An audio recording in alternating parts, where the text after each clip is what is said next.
Muškarac bez brkova i prije u kinu dok sam ga gleda, ali kako je tebi kao autoru, ozbiljno te ovo pitan, kako je tebi kao autor koji se napisao tu knjigu, kako ti je, kad se ona pretoči u film, kako ti je to? Pa, valjda si ti čovjek koji imaš najviše primjedbi na film, moraš imati. Na svaki film. Nemaš. Nemam. Zato jer naprosto ako daješ nekome knjigu i kažeš da ti ne želiš sudjelovati u njegovom filmu, kao što sam ja na kraju ispalo bio u filmu Šta je Muškarac bez brkova, naprosto to je njegovo djelo, pa je ono, hoće li... Ali je prema knjizi Ante Tomića i sad gledaš... Sreće, ispalo je dobro. Ispalo je puno dobro. Da. Ispalo je puno dobro. I Karaula, A ja sam čito vrijeme strepio kako će to ispast i mislio sam kako će to ispast ono strašno i kako ću onda ja vikat ja nemam ništa s tim, sam pao, sam se ubio. Ali ti je za Karaulu bilo drago kad su počeli pohvale sa svih strana? Na Karaulu sam sudjelovao. Na Karaulu sam bio od početka do kraja. Bilo je scenarija koji su postali scenariji bez knjige prethodne. Da, da. Kako se tu snašao? Pa bilo je uspješnih i manje uspješnih. Kako bi ti rekao? Dobro je. Pa to hoću te navesti na one kazalište, recimo neke scenarije. Ne, sad smo, evo baš je sad, u 3. mjesec će biti premijera filma. Kad govorimo o scenarijima, to te ja mislim zanimalo. Biće premijera filma Neka ostane među nama. Opet film Rajka Grlića. I Ante Tomića. Da. Njegov je film, scenarij je zajednički. Kada je počelo s njim? Kako je došao do te suradnje s njim? On je mene zvao, zato jer su mu se sviđale moje kratke priče. I on je, to je negdje ljeto 92.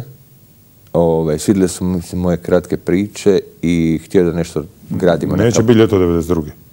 Ljeto 2002. Pardon. Ljeto 2002. I on me zvao da nešto počnemo spajati neke priče. Neke priče iz knjige, zaboravio sam gdje sam parkirao. I dva puta smo sjeli na ručak, nešto smo razgovarali, a ja sam baš u to vrijeme pisao Ništa nas ne smije iznenaditi. I negdje sam bio na polovici knjige i onda sam... Jesmo da rukopis za vidi? Da, pokazivao sam nekim ljudima i poslao sam to njemu i on me nazvao negdje... Rekao će biti Karaula. Da. I rekao, mene zanima, ja bih htio odmah uzeti prava na ovo. To je bilo negdje pola knjiga, on me pita kako završava, ja sam rekao, nemam pojma. Ali svakako bio sam na Pulskom sajmu knjiga, sjećam se. Bio sam na Pulskom sajmu knjiga i znam da me nazvao i da eto, od Pulskog sajma knjiga službeno počinjemo raditi. Sad će biti 8. godina.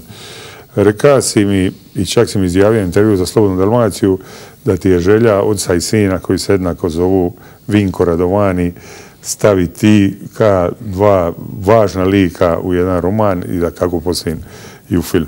Nešto sam da sam to rekao. Jesi. Ja mislim da si to ti nadožužio. Ma nisam nadožužio, 100% si ti to rekao, da su to toliko dva zanimljiva lika da i ti moraš negdje da ih moraš negdje staviti. Samo oni su stalno unutra, ne mogu biti Radovani, oni moraju mijenjati prezime, majko. Taj intervju kad si napisao, nisam našao 3 svoje rečenice.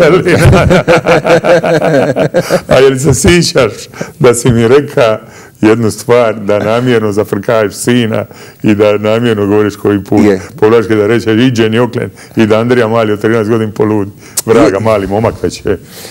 Njemu je dosta teško kad shvati da ima oca Vlaja i da ja... Pa zašto mučiš momka i govoriš namjerno onako kao što ne govoriš? Pa ja govorim iđen i oklen. Ma je, kad si reka iđen, nemoj zafrkavati. Kad si reka iđen.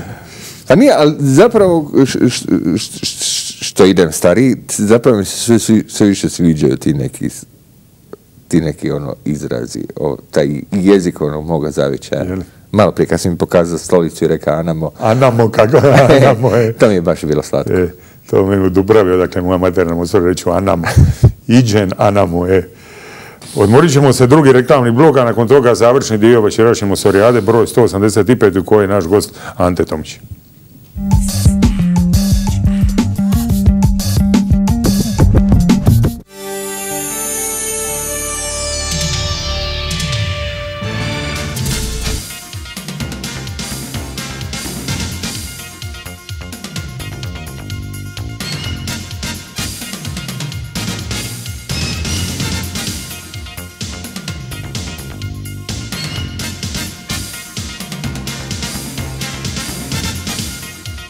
Put pozitivne energije.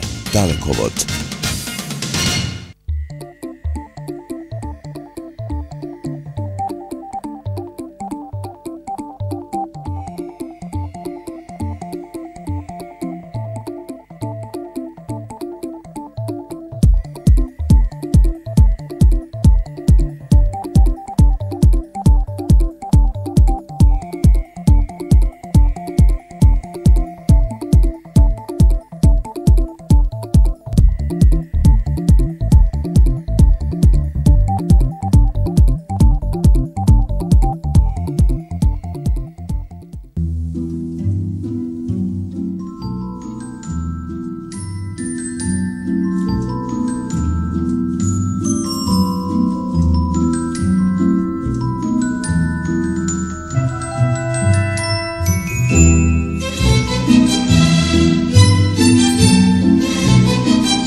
Završni dio večerašnje Sorijade, broj 185, naš gost Ante Tomić.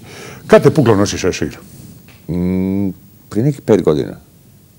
Došlo i gotovo? Došlo mi... Znači, ko je bija? Je li bija John Wayne, je li bija Tin Ujević, je li bija Gary Cooper ili je bija Franjo Tuđman? Ko je bija? Oni su svi nosili špančere.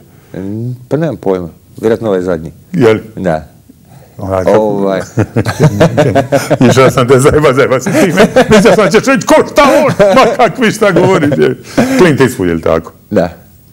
Ne znam zapravo, ma mislim... Ali šta, kako ide sad do danas nosi šešir? Pa kako to? Pa ja mogu razumjeti da danas pusti brka, ali do danas nosi šešir, kako? Pa ja mislim da bi svaki muškarac zapravo želi nositi šešir, ali nemaju svi muškarci hrabrosti za tako nešto. Je bilo voltavanja, alo? Pa je, ali mislim, to treba savladati. Najprije treba savladati ono strah od toga što će ti svit reći. A onda kad pokažeš da si jači, liti zimi. Da. Sad ne može mi se dogoditi da negdje zaboravim šešir. Znači, onako što ljudi zaborave kišobran. Naprosto, ako izađem iz prostorije i shvatim da mi on nije na glavi, u trenutku se ono... A zašto ne, recimo, Francuzica? Zašto ne Kapasa, Frontino? Zašto ne... Ali nije to isto kazano. Nije, jel? Nije. Ali čekaj, moralo je nešto biti, mora si vidjeti nešto... Znaš ti da nije? Ma znam da nije, ali evo, od sutra ću nositi šešir, ali šta je ono bilo? Kako je govorilo se u vojsci? Inicijalna kapisla. Šta je bilo ovi? Ne znam, jedan put sam shvatio da sam zapravo oduvijek želio, ali nisam imao hrabrosti za to. Brkove? Ne. Ludost je da čovjek koji je napisao šta je muškarac bez brkova, nema brkova. Ali jedan put je bilo puštanje brkova u duetu. Prvi put u povijesti brkova da su se puštali brkovi u duetu planski, je li tako? Ti Igor Mirković? Igor Mirković i ja bili smo skupa na ljetovanju na Braču i puštali smo brkove 2 tjedna. Čekaj, to Grlić dokumentirao fotografijom. I šta je to bilo? Nešto je to sličilo? Pa dobro izgleda. Pa šta si obrio? Ali čim sam se vratio u civilizaciju, odmah sam igrao. Razbojniče, da. Imaš jednu veliku želju da jedan tvoj prijatelj pusti brkove, možemo reći javno. To je Vice Vanišević, je li tako? Njemu će lipo stajati. Njemu će lipo stajati. I šešir i brkovi. Jedna stvar što nema puno veze ni sa šeširom, ni sa brkovima, ali ima dosta veze sa Splitom, to je da ti uvijek s guštom pričaš o tome koliko su dobra Split učinili Vlaj. Pa ne mislim da jesu. Jesu, kako nije